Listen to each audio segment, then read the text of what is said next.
I want to first of all say that I want to congratulate Sue Loudon, the former state senator in Nevada. If had I lived in Nevada today, I would have voted for Sue Loudon to become the next senator from Nevada. I congratulate her on the spirited campaign that she ran.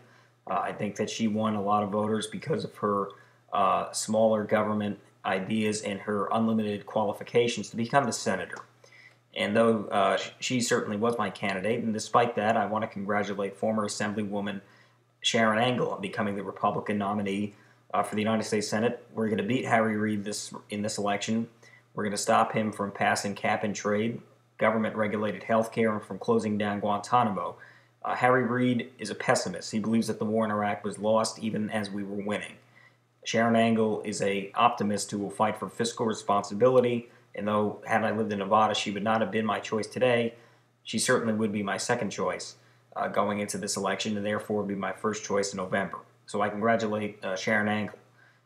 In California, I knew it. Carly Fiorina is about to win the Republican nomination for the Senate. It looked like for a time that she was going to lose, but I'm happy she's going to win. Had I lived in California, she would be my candidate, and I think that her business credentials help her to become a strong challenger to Barbara Boxer. And one of the toughest things that Republican gubernatorial nominee Meg Whitman, who, by the way, I also would have voted for had I been a California resident today. She's been endorsed by conservative leaders like Pete Wilson and Mitt Romney. I think that Meg Whitman has tremendous credentials, and it's going to be a tough election against Jerry Brown. Jerry Brown's somewhat popular in California as the former governor, attorney general, and presidential candidate. So I congratulate Carly Fiorina and Meg Whitman, both of whom I would have voted for to be on the Republican ticket had I lived in California. South Carolina voters have also made their choice. Nikki Haley is now the presumptive nominee. Is now the Republican nominee for governor, or going to be after tonight, I believe. And let me just say a couple words about Nikki Haley. First of all, they're two sick and twisted people who claim that she had extramarital affairs. If elected, she would be one of two Indian American governors. And the good news is that she wasn't attacked on extramarital affairs because of her ethnic background. When Bobby Jindal, one of America's best governors, if not the best, when he ran in 2007, he did not face any questions about being faithful to his wife. So therefore, I don't think Nikki Haley is facing questions because of her ethnicity. I think it's because of her sex, and I think that the two sexist and sick individuals should apologize. Nikki Haley's been 110% reliable to her husband, and she has not engaged in any extramarital affairs, and I think that we should stick to politics and forget about personal issues, and it's clear that she has been faithful to her husband. I'm happy that she's going to be the Republican nominee for governor.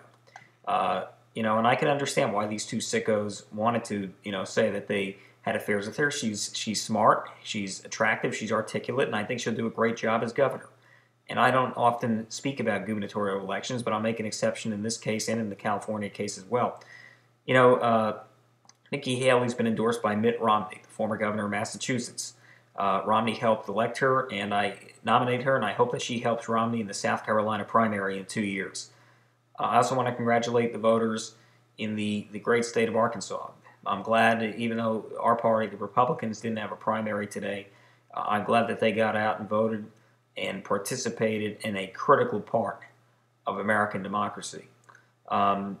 Certainly, Congressman John Bosman will win the U.S. Senate seat from Arkansas, but certainly, frankly, Democrats made it easier because Blanche Lincoln, though he beat Blanche Lincoln, his now opponent will be even more difficult to beat.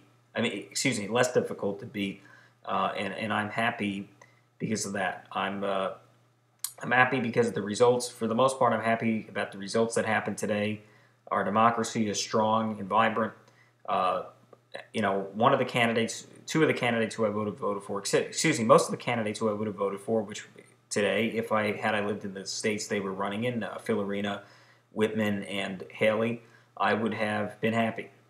As for Nevada, though, I would have voted for Sue Loudon. I think that Sharon Angle is a fine candidate, and I look forward to seeing her serve the people of Nevada and the people of America in the United States Senate. We face some very challenging times, and The Democrats are running on cap and trade, which is national energy tax, shutting down Guantanamo, bringing those combatants here, and government-regulated health care.